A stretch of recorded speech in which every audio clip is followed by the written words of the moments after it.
High court ఉత్తర్వుల మేరకు జంగారెడ్డిగూడ మండలం వేగవరం గ్రామంలో జాతీయ రహదారికి ఆనుకుని ఉన్న ఆక్రమణలను తొలగించేందుకు ప్రతి ఒక్కరూ సహకరించాలని ఏఎస్పీ సుస్మిత రామనాథన్ కోరారు.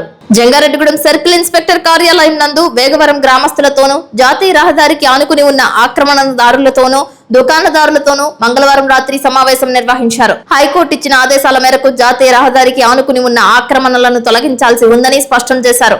గ్రామస్తుల నుంచి విజ్ఞప్తులను స్వీకరించారు. మరో 2 రోజుల్లో వేగవరం జాతీయ రహదారిని పరిశీలించనున్నట్లు తెలిపారు. వేగవరం గ్రామం వద్ద తరచూ రోడ్డు ప్రమాదాలు సంభవించడం, అనేక మంది క్షతగాత్రులు కావడం, రద్దీ పెరగడం దృష్ట్యా ట్రాఫిక్ సమస్యలు సైతం వస్తున్నాయని గ్రామస్తుల దృష్టికి తీసుకువచ్చారు. వేగవరం గ్రామానికి వచ్చేసరికి జాతీయ రహదారి ఆక్రమణకు గురి కావడంతో వచ్చిపోయే వాహనదారులే కాకుండా బాటసారులు ప్రమాదాలకు గురవుతున్నారని తెలిపారు. హైకోర్టు ఆదేశాల మేరకు ఆక్రమణలు తొలగించాల్సి ఉంటుందని అన్నారు. జాతీయ రహదారిని క్రమబద్ధీకరించాల్సిన అవసరం అధికార యంత్రాంగంపై ఉందని, దానికి గ్రామస్తులు పూర్తిగా సహకరించాల్సిందేనని స్పష్టం చేశారు. ఈ కార్యక్రమంలో tahsildar Sivajyothi, CI Venkata Subhash, SI Veeraprasad, VRO Dorepalli Venkataraju, secretary Dasari Rambabu, highway అధికారులు పాల్గొన్నారు. ఇప్పుడు అది ఒక రీజన్ చెప్తున్నారు, యాక్సిడెంట్ జరుగుతుంది, మీ వాళ్ళ కోసమే జరుగుతుంది, అందుకే ఇది చేయాలి అన్ని ఫోర్స్ చేయట్లేదు. అది ఒక రీజన్, అక్కడ ఎక్కువ యాక్సిడెంట్ జరుగుతుంది. It is declared black spot also.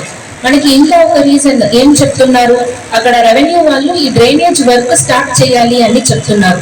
Before monsoon season starts, మనకి వర్షాకాలం రావడానికి ముందే అక్కడ డ్రైన్స్ కన్స్ట్రక్ట్ చేసుకోవాలి. లేదంటే అక్కడ ఫ్లడ్డింగ్ రిస్క్ అలాంటి రిస్క్ వస్తుంది.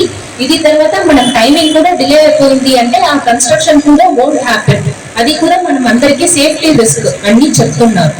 మీకు ఇప్పుడు ఇష్యూ ఏంటి అది మాత్రం చెప్పండి. ఇది కౌంటర్ చేయొద్దు. అక్కడ యాక్సిడెంట్స్ ఇక్కడ జరగట్లేదా, ఇక్కడ ఎందుకు పని చేస్తున్నారు అన్ని చెప్పొద్దు. మీకు ఆల్రెడీ నోటీస్ సర్వ్ చేసుకున్నారు, టైమింగ్ ఇచ్చారు. మీకు ఇంకా టైం కావాలా, అక్కడ ఏ ఎస్టాబ్లిష్మెంట్స్ మీకు సమ్ లైవ్లీహుడ్ ఆప్షన్స్ పెట్టుకున్నారా, ఇబ్బంది ఏంటి అది మనం డిస్కస్ చేస్తాం. అక్కడ encroachment has to be clear. అది మీరు కూడా కొంచెం సపోర్ట్ చేయండి. మీకు ఏం కావాలి, మీ సైడ్కి ఏదేనో కొంచెం if you want more time అలాంటి ఏదైనా డిస్కషన్ ఉంది అంటే వీ విల్ ప్రొసీడ్. ఏంటి ప్రెస్సింగ్ ఇష్యూస్ ఏంటి అని చెప్పండి. ఇది చెయ్యొద్దు అని అపోజిషన్ టర్మ్స్ లో ఐ డోంట్ థింక్ ఈ మీటింగ్ అపోజ్ చేయడానికి ఏమీ కాదు. మనకి కూడా ఇక్కడ ఇట్ ఇస్ ప్రైవేట్ ల్యాండ్, వాళ్ళు ల్యాండ్ అలా ఏమీ కాదు. ఈ గవర్నమెంట్ ల్యాండ్ డిక్లేర్డ్, హైవేస్ దగ్గర ఉన్న గవర్నమెంట్ ల్యాండ్ డిక్లేర్డ్ అని ఉంది. అది మనం క్లియర్ చేసుకోవడానికి హైకోర్టు డైరెక్షన్స్ వచ్చింది. అందుకోసం we are trying to implement it.